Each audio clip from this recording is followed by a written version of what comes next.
la démocratie, il n'y en a plus. C'est ça ce qui est terrible, puisqu'on n'a jamais voté.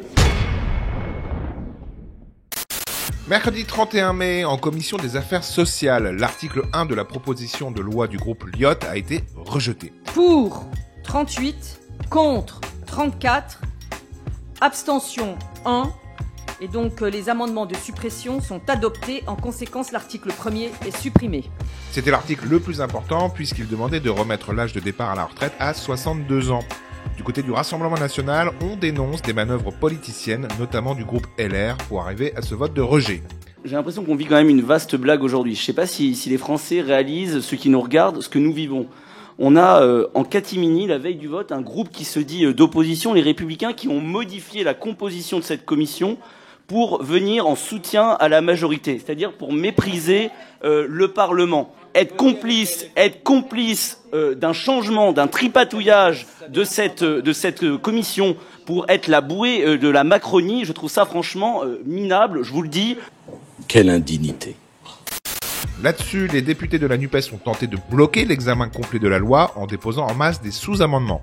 Mais ces derniers ont tous été annulés par la présidente de la commission des affaires sociales, ce qui a provoqué la fureur et le départ des députés NUPES. Ce face à quoi nous sommes aujourd'hui, c'est constater notre impuissance à vous contrer dans votre volonté de toute puissance et de ne pas vouloir perdre la face. Pour cette raison-là, notre rôle de parlementaire ne sert plus à grand-chose, nous le constatons et donc nous partons.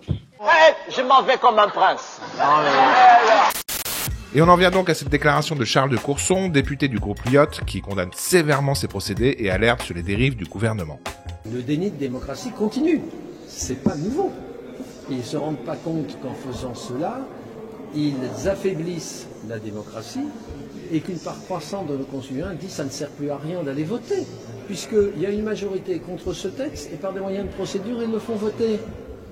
Donc la démocratie, il n'y en a plus.